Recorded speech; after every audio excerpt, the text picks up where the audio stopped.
Hello, my lovelies. I am Madam Crystal Butterfly, and today I am reviewing Ella Enchanted by Gail Levine.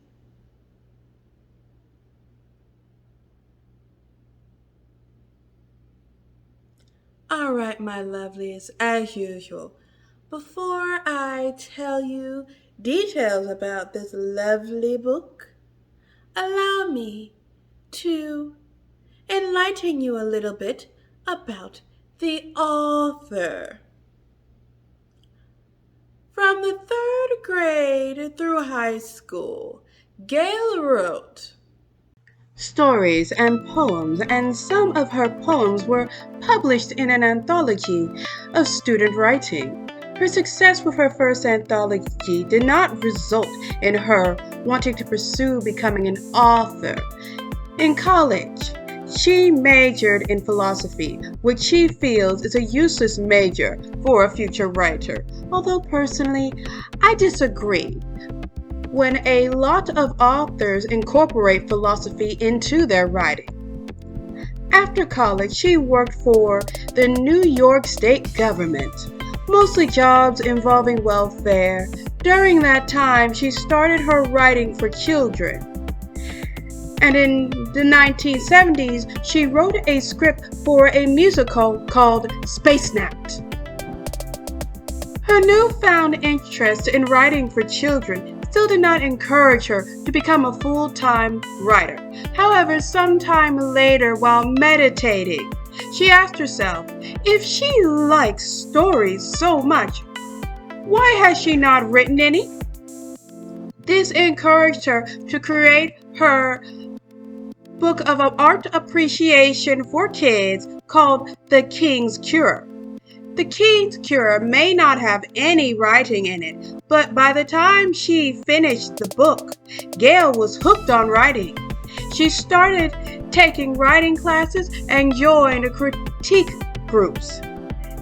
I'm not sure how long after this she started Ella Enchanted, but 9 years after she got involved with writing classes, her book Ella Enchanted was accepted for publication. Ella Enchanted is a story of a young girl named Ella who lives in the magical kingdom of Kyrie, full of elves, humans, ogres, and a smart-ass fairy who won't listen to any of the other fairies worth a gosh darn. The day Ella was born, she was visited by a fairy named Lucinda. Here's the problem with Lucinda. She feels the need to bestow magical gifts on a person when they are born and on their wedding day. Her gifts are really horrible and make life a mess for those she decides to bestow them on. When Ella was born, like most babies, she was crying.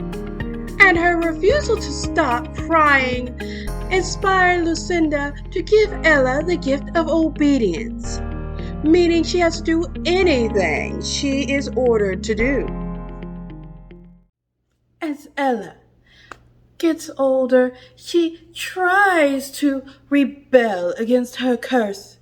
But sadly, every time she tries to fight it, she is stricken with dizziness and horrible headaches until she finally gives in to the command she's been given. Worse, no fairy will help her to remove the curse either. It's not that the other fairies have a thing against poor Ella, but Lucinda's spells use big magic, and it requires other fairies to use big magic to get rid of it.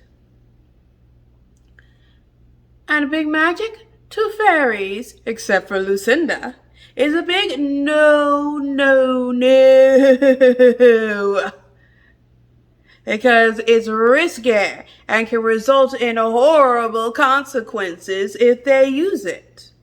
to prevent people from finding out about Ella's curse and taking advantage of her. Ella's mother forbids her from telling anyone about it, even Ella's father. Why can't Papa know? Simple. That man don't give two shits about his family. Ella could probably count on one hand how many times she's seen him in her young life. Ella's father was a money-obsessed con artist gigolo, who I would say is only good at tricking rich women into marrying him. It is hinted at in the book he only charmed and later married Ella's mother for her fortune and title. Ella's mother does her best to protect her daughter from those who would take advantage of her. Sadly, her mother falls ill and passes away when Ella is 15. Heartbroken from her mother's passing, Ella goes to her friend and family cook, who is an elderly woman named Mandy, to help her find her fairy godmother to get rid of this horrible curse. Mandy reveals to Ella that she is in fact her fairy godmother. And sadly, for the reasons I mentioned earlier, she cannot remove Ella's curse. But she lets Ella know that Ella is a descendant of a fairy from a long time ago. Does this mean Ella can do magic to rid herself of the curse? No, it just means that she's going to have abnormally small feet for the rest of her life, so, good to know. Many nobles attend Ella's mother's funeral, including a uppity woman named Dame Olga and her awful daughters Hattie and Olive. Dame Olga is not a nice woman. Her daughter Hattie is selfish and manipulative, and Olive is not the smartest of people and is obsessed with money. Although I think Olive only liked money because her mother and sister viewed it as important. Also, the kingdom's prince, whose name is Charmant, is also at the funeral. And does the standard witty, charming prince, and Ella really likes him after meeting him. I love how the author handled Ella's relationship with the prince. You know the prince is the love interest, but the author did not do the love at first sight thing, and she had them fall in love naturally over time after several interactions and exchanging letters. So it felt more natural and made the story better. Love interest out of the way, it's time to talk about how smart parents don't take care of their children. They let other people do it for them. At dinner, Ella's father expects her to wear the type of dress all of the high-class, noble women wear, but Ella is not used to wearing that type of gown. Yet, so at dinner, it causes her to trip as she breaks some of her father's stuff. And instead of considering the fact, she needs some practice in that gown for a little bit because she's not used to it and he shouldn't punish her because of an accident, he's not doing this whole parenting thing. He is sending her straight to finishing school to learn how to be a graceful lady. To help Ella feel better about being shipped off to finishing school, Mandy gives her a magic book that lets her see other people's letters and journal entries. I'm not going to get too deep in what happens to Ella at finishing school because then I'd be giving away too much of the juicy parts of the story. But I will say that Hattie and Olive are at this particular finishing school and they are just awful. Worse, Hattie finds out about Ella's curse, which she uses to take advantage of Ella, and really that's all you need to know. If you wish to learn more about the terrible things that Hattie does once she learns about the curse, you're just going to have to read this book. At this point, Ella has had it with being at the finishing school. So she starts combing through her magic book to figure out a way to solve her problem. And she discovers that her father is going to a wedding for two giants. And you know who also likes to be at weddings? Lucinda.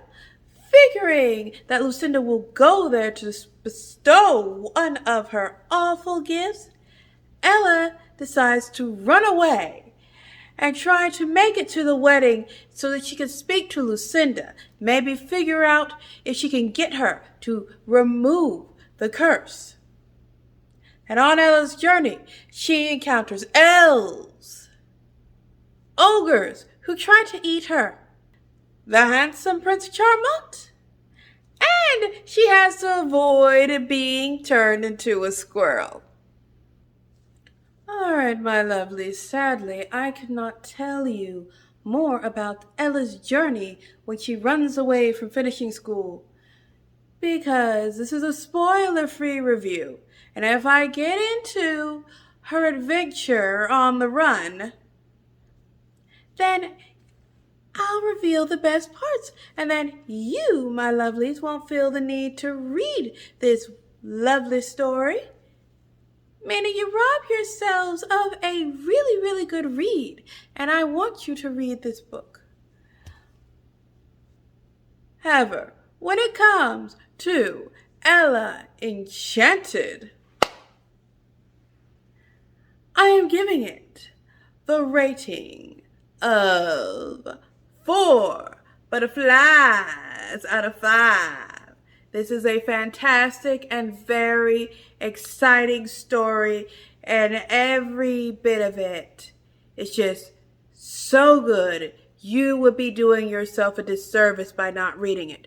I did have a minor problem with the fairies and Lucinda with the whole big magic is bad issue, but it does not take away from any of the excitement of the story, and it is a really good story. So I suggest you grab yourself a copy, my lovelies. I'm putting the link down below.